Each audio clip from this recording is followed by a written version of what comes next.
പല വിധത്തിലുള്ള ജീവജാലങ്ങളും അടങ്ങുന്നതാണ് ഈ ഭൂമി.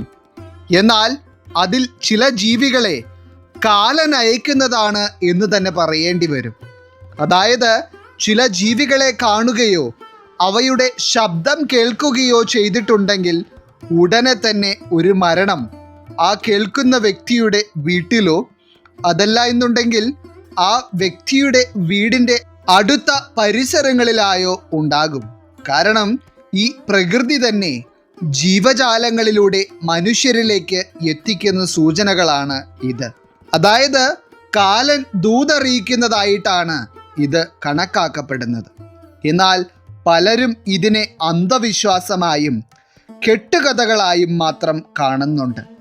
എന്നാൽ ഇതിൻ്റെ സത്യാവസ്ഥ എന്ന് പറയുന്നത് ഇതൊക്കെ ജീവിതത്തിൽ അനുഭവിച്ചറിഞ്ഞവർക്ക് മാത്രമേ വിശ്വാസത്തിൽ വരികയുള്ളൂ എന്നതാണ്. അപ്പോൾ ഇന്നത്തെ അധ്യായത്തിൽ പറയുവാൻ പോകുന്ന ജീവികളെല്ലാം തന്നെ എൻ്റെ സ്വന്തമായ അനുഭവത്തിൽ കണ്ടിട്ടുള്ളതും അതുപോലെ തന്നെ മറ്റുള്ള ആളുകൾ കണ്ടും കേട്ടും അവർക്കുണ്ടായ അനുഭവത്തിൻ്റെ വെളിച്ചത്തിൽ തന്നെ പറഞ്ഞിട്ടുള്ള കാര്യങ്ങളുമാണ്.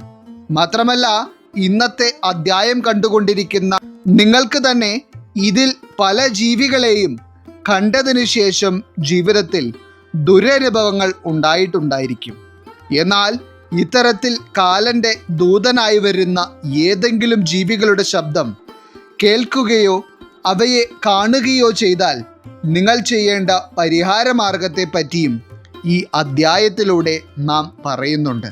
അപ്പോൾ നിങ്ങൾ തീർത്തും നിസ്സാരമായി കാണുവാൻ പാടില്ലാത്ത കാലൻ്റെ പ്രതീകമായി തന്നെ കണക്കാക്കപ്പെടുന്ന കുറച്ച് ജീവികളെ പറ്റിയാണ് ഇന്നത്തെ അധ്യായത്തിലൂടെ നാം വിശദമായി പരാമർശിക്കുന്നത്. എല്ലാവർക്കും ഇന്നത്തെ അധ്യായത്തിലേക്ക് സ്വാഗതം. അപ്പോൾ ഇതിൽ ഒന്നാമതായി കാലൻ അയക്കുന്ന ജീവിയായി കണക്കാക്കപ്പെടുന്ന ജീവി എന്ന് പറയുന്നത് കാലൻ കോഴിയാണ്. അതായത് മൂങ്ങ വർഗത്തിൽപ്പെട്ട ഒരു ജീവി തന്നെയാണ് ഇവ. എന്നാൽ മൂങ്ങയേക്കാൾ വലുപ്പവും ഉരുണ്ട കണ്ണുകളും വൃത്താകൃതിയിലുള്ള മുഖവും വളഞ്ഞ കൂർത്ത കൊക്കുമൊക്കെയായി ആർക്കും ഭയം തോന്നിപ്പിക്കുന്ന തരത്തിലുള്ള ഒരു ജീവിയാണ് ഇവ. രാത്രിയുടെ 3-ാം യാമത്തിലാണ് ഇവ കൂടുതലായും ശബ്ദം പുറപ്പെടുവിക്കാറ്. മാത്രമല്ല ഇവ പുറപ്പെടുവിക്കുന്ന ശബ്ദം കേൾക്കുമ്പോൾ അത് പൂവ പൂവ എന്ന രീതിയിലാണ് കേൾക്കുവാൻ കഴിയുന്നത്. എന്നാൽ എല്ലാ ദിവസവും കേൾക്കുവാൻ കഴിയുന്ന ഒരു ശബ്ദവുമല്ല ഇവയുടേത്. അതായത് ഏത് രാത്രിയിലാണോ കാലൻ കോഴിയുടെ ശബ്ദം കേൾക്കുന്നത് ആ രാത്രി ഇരുട്ടി വെളുക്കുമ്പോഴേക്കും ഒരു മരണം നടന്നിരിക്കും എന്നുള്ളതാണ് വിശ്വാസം. എന്നാൽ ഇത് വെറുമൊരു അന്ധവിശ്വാസം എന്നും കെട്ടുകഥ എന്നും പറയുന്നതിലുപരിയായി ഇത് ഒരു നഗ്നമായ സത്യം കൂടിയാണ്. പണ്ടുള്ളവർ ഈ കാലൻ കോഴിയെ കാണുകയോ ഇവയുടെ ശബ്ദം കേൾക്കുകയോ ചെയ്താൽ ഉടനെ തന്നെ ഉറക്കെ നാമം ജപിക്കുകയും വെളിച്ചം കാണിച്ച് അവയെ ഓടിച്ചു വിടുകയും ചെയ്യുമായിരുന്നു. കാരണം ഇവയുടെ ശബ്ദം കേൾക്കാതെ ഇവയുടെ ദൃഷ്ടിയിൽപ്പെട്ടാൽ പോലും മരണം സംഭവിക്കും എന്നുള്ളതായിരുന്നു വിശ്വാസം. ഈ കാലൻ കോഴിയിൽ പെൺപക്ഷിയേക്കാൾ ഭയാനകമായ ശബ്ദം പുറപ്പെടുവിക്കുന്നത് ആൺപക്ഷികളാണ്. രാത്രിയുടെ ഏകാന്തതയിൽ 2 കിലോമീറ്റർ വരെ ദൂരത്തിൽ ഇവയുടെ ശബ്ദം കേൾക്കുവാൻ കഴിയും. ഇപ്പോൾ പെട്ടെന്ന് ഓർമ്മയിൽ വരുന്ന ഒരു സംഭവത്തെപ്പറ്റി പറയുവാനാണെങ്കിൽ നിങ്ങളിൽ കുറച്ചു പേർക്കെങ്കിലും ഓർമ്മ ഉണ്ടായിരിക്കും കൊല്ലത്ത് നടന്ന വെടിക്കെട്ട് അപകടത്തെപ്പറ്റി. ആ ഒരു സംഭവം നടക്കുന്നതിന് തലേ രാത്രിയിൽ കാലൻ കോഴി നിർത്താതെ കരഞ്ഞിരുന്നു എന്നാണ് ആ നാട്ടിലുള്ളവർ പറഞ്ഞു കേൾക്കുന്നത്. പല സ്ഥലങ്ങളിലും ഈ കാലൻ കോഴി കൊല്ലിക്കുറവൻ, തച്ചൻ കോഴി, നെടിലാൻ എന്നിങ്ങനെയുള്ള പേരുകളിലൊക്കെ അറിയപ്പെടുന്നുണ്ട്. എന്നിരുന്നാലും മിക്ക സ്ഥലങ്ങളിലും കാലൻ കോഴി എന്ന് തന്നെയാണ് അറിയപ്പെടുന്നത്. അപ്പോൾ എന്തു തന്നെയായിരുന്നാലും ഇവയെ ഒരു ശുഭശകുനമായി കണക്കാക്കുവാനേ കഴിയില്ല. ഇതിൽ നിങ്ങൾക്ക് നേരിട്ടുണ്ടായിട്ടുള്ള അനുഭവങ്ങളുണ്ടെങ്കിൽ തീർച്ചയായും എഴുതി അറിയിക്കുക. മാത്രമല്ല, നിങ്ങൾ കാലൻ കോഴിയെയോ അതല്ലാതെ ഇനി പറയുവാൻ പോകുന്ന ഏതെങ്കിലും ജീവികളെയോ ആ ഒരു സാഹചര്യത്തിൽ കാണുകയാണെങ്കിൽ തീർച്ചയായും ചെയ്യേണ്ട പരിഹാരത്തെപ്പറ്റി അവസാനം പറയുന്നതായിരിക്കും. ഇനി രണ്ടാമതായി കാലന്റെ സൂചനയായി കണക്കാക്കപ്പെടുന്ന ഒന്നാണ് രാത്രിയിൽ കാക്ക കരയുന്ന ശബ്ദം കേൾക്കുന്നത്. പൊതുവെ കാക്കകൾ കരയുന്നതും വീട്ടുമുറ്റത്ത് വരുന്നതുമൊക്കെ തന്നെ പകൽ സമയങ്ങളിലായിരിക്കും. അതിൽ സ്വാഭാവികമായി ഒരു ദോഷകരമായ കാര്യങ്ങളും കാണുവാനില്ല. എന്നാൽ വളരെ അസ്വാഭാവികമായി നിങ്ങൾ രാത്രിയുടെ യാമങ്ങളിൽ കാക്ക കരയുന്ന തരത്തിലുള്ള ശബ്ദം കേൾക്കുകയാണെങ്കിൽ അതൊരു ദുശഗുണം തന്നെയാണ്. നിങ്ങളുടെ വീടുമായി ബന്ധപ്പെട്ടോ നിങ്ങളുടെ അയൽവക്കവുമായി ബന്ധപ്പെട്ടോ ഇല്ല എന്നുണ്ടെങ്കിൽ നിങ്ങളുടെ പ്രിയപ്പെട്ടവരുമായി ബന്ധപ്പെട്ടോ ഒരു മരണവാർത്ത കേൾക്കുവാനുള്ള സാധ്യതയോ അതല്ല എന്നുണ്ടെങ്കിൽ ഒരു ദുരന്ത വാർത്ത കേൾക്കുവാനുള്ള സാധ്യതയോ ആണ് ഇത് ചൂണ്ടിക്കാട്ടുന്നത്. അതിനാൽ ഇത്തരത്തിൽ ഒരു ശബ്ദം നിങ്ങൾ കേട്ടിട്ടുണ്ടെങ്കിൽ അത് നിസ്സാരമായി തള്ളിക്കളയരുത്. ഇനി മൂന്നാമതായി, നിങ്ങൾ രാത്രിയിൽ ശബ്ദം കേട്ടിട്ടുണ്ടെങ്കിൽ അത് കാലൻ ദൂതറിയിക്കുന്നതാണ് എന്ന് തന്നെ കണക്കാക്കേണ്ട ഒരു ജീവിയാണ് രാച്ചുക്ക്. ഇവയുടെ ശബ്ദം നിങ്ങൾ കേൾക്കുകയാണെങ്കിലും ഇതേ അനുഭവങ്ങൾ തന്നെയായിരിക്കും നിങ്ങൾക്ക് ഉണ്ടാകുവാൻ പോകുന്നത്. എന്തെങ്കിലും ഒരു ദുരന്ത വാർത്തയോ ദുഃഖകരമായ കാര്യങ്ങളോ നിങ്ങൾക്ക് ഉടനടി കേൾക്കേണ്ടി വരും എന്നത് വളരെ വാസ്തവമായിട്ടുള്ള ഒരു കാര്യമാണ്.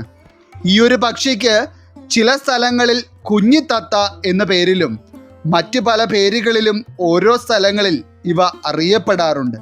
നിങ്ങളുടെ നാടുകളിൽ ഇവ എന്തു പേരുകളിലാണ് അറിയപ്പെടുന്നത് എന്നും നിങ്ങൾക്കുണ്ടായിട്ടുള്ള അനുഭവങ്ങളും നിങ്ങൾക്ക് പറയാവുന്നതാണ്. ഇനി നാലാമതായി പറയേണ്ടത് നായകളുടെ കാര്യമാണ്.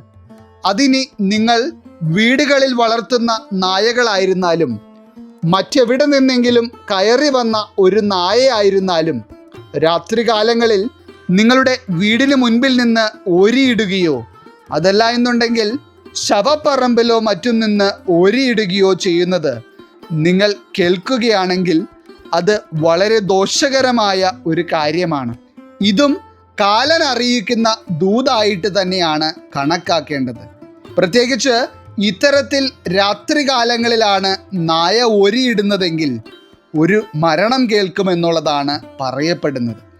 എൻ്റെ അനുഭവത്തിൻ്റെ വെളിച്ചത്തിൽ പറയുകയാണെങ്കിലും ഇത് വളരെ സത്യമായിട്ടുള്ള ഒരു കാര്യമാണ്. മാത്രമല്ല, ഈ അധ്യായം കാണുന്നവരിൽ ചിലർക്കെങ്കിലും ഈ ഒരു കാര്യം അനുഭവത്തിൽ വന്നിട്ടുള്ളതുമായിരിക്കും. ഇനി അഞ്ചാമതായി, കാലൻ അയക്കുന്ന ജീവിയായി കണക്കാക്കപ്പെടുന്ന ഒന്നാണ് കരിമ്പൂച്ച.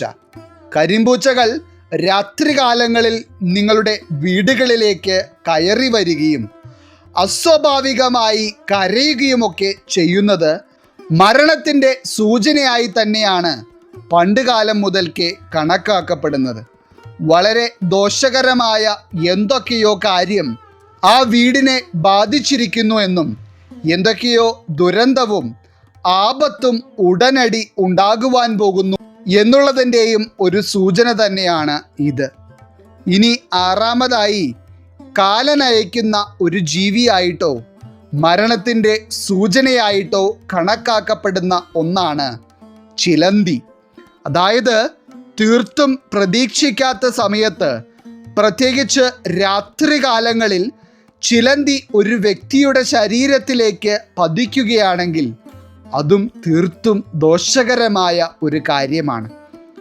ആ വ്യക്തിക്കോ ആ വ്യക്തിയുമായി ബന്ധപ്പെട്ട് നിൽക്കുന്ന ആർക്കെങ്കിലും മരണതുല്യമായ എന്തെങ്കിലും തരത്തിലുള്ള ദുരന്തങ്ങളോ ഉണ്ടാകുവാൻ പോകുന്നു എന്നുള്ളതിൻ്റെ സൂചനയായിട്ടാണ് ഇത് കണക്കാക്കപ്പെടുന്നത്.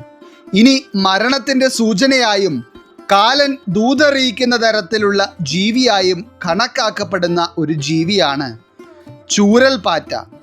സാധാരണയായി പഴയ മരകഷണങ്ങളിലും മരക്കമ്പുകളിലുമൊക്കെയായി കാണപ്പെടുന്ന ഒരു ചെറിയ ജീവിയാണ് ഇവ. എന്നാൽ ഇവ രാത്രികാലങ്ങളിൽ നിരന്തരം ടിക് ടിക് എന്ന രീതിയിലുള്ള ശബ്ദം പുറപ്പെടുവിക്കുന്നത് കേൾക്കുകയാണെങ്കിൽ അത് മരണത്തെയാണ് സൂചിപ്പിക്കുന്നത്. ഇത്തരത്തിൽ ശബ്ദം കേട്ടിട്ടുള്ളവർക്ക് വരും ദിവസങ്ങളിൽ ഒരു ദുഃഖവാർത്ത കേൾക്കേണ്ടി വന്നിട്ടുണ്ട് എന്നുള്ളത് ഒരു സത്യമായ കാര്യമാണ്. ഇനി അടുത്തതായി കാലൻ ദൂതറിയിക്കുന്നതായി കണക്കാക്കപ്പെടുന്ന ഒന്നാണ് വാവലുകൾ വീടിനുള്ളിലേക്ക് പറന്നു കയറുന്നത്. ഇത്രയധികം ദോഷകരമായ ഒരു കാര്യം ഇല്ല എന്ന് തന്നെ പറയാം. പ്രത്യേകിച്ച് സന്ധ്യാസമയത്തോ രാത്രികാലങ്ങളിലോ ആണ് ഇത്തരത്തിലൊരു കാര്യം സംഭവിക്കുന്നത് എങ്കിൽ അത് ഒരു ദുർനിമിത്തം തന്നെയാണ്. ഇനി അടുത്തതായി പറയേണ്ടത്, നിങ്ങൾ വീട്ടിൽ വളർത്തുന്ന കോഴിയോ നിങ്ങളുടെ വീടിനടുത്തുള്ള ഏതെങ്കിലും വീട്ടിലെ കോഴികളോ നേരം പുലർച്ചെ എത്തുമ്പോൾ കൂവുന്നതല്ലാതെ അസമയത്ത് കൂവുന്നതും കാലൻ ദൂതറിയിക്കുന്നതായാണ് കണക്കാക്കപ്പെടുന്നത്. ഇത്തരത്തിൽ കോഴികൾ അസമയത്ത് കൂവുന്നതിനെയും കാലൻ കൂവുക എന്നു തന്നെയാണ് പല സ്ഥലങ്ങളിലും പറയുന്നത്. ഇത് ഒരു അനർത്ഥം ആ വീട്ടിൽ സംഭവിക്കുവാൻ പോകുന്നതിന് മുന്നോടിയായോ അതല്ല എന്നുണ്ടെങ്കിൽ എന്തോ ദോഷകരമായ കാര്യങ്ങൾ ആ വീട്ടിലോ വീട്ടുപരിസരത്തോ ഉണ്ടാകുവാൻ പോകുന്നതിൻ്റെയോ സൂചനയാണ്. അപ്പോൾ ഇന്നത്തെ അധ്യായത്തിൽ പറഞ്ഞിരിക്കുന്ന ഏതെങ്കിലും ജീവികളുടെ ശബ്ദം നിങ്ങൾ കേൾക്കുകയോ ഇത്തരത്തിലുള്ള ഏതെങ്കിലും കാര്യങ്ങൾ നിങ്ങൾ കാണുകയോ ചെയ്യുകയാണെങ്കിൽ ഉടനെ തന്നെ നിങ്ങൾ മഹാമൃത്യുഞ്ജയ മന്ത്രം ജപിക്കുക.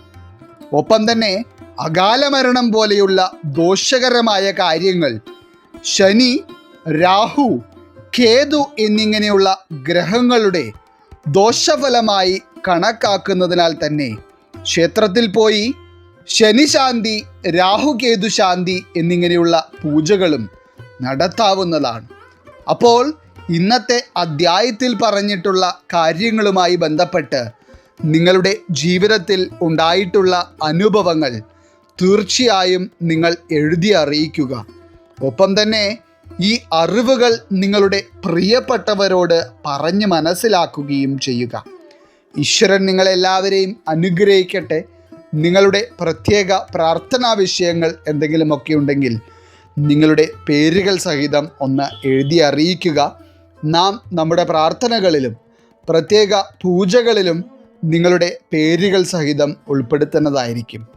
എല്ലാവർക്കും നന്ദി, നമസ്കാരം.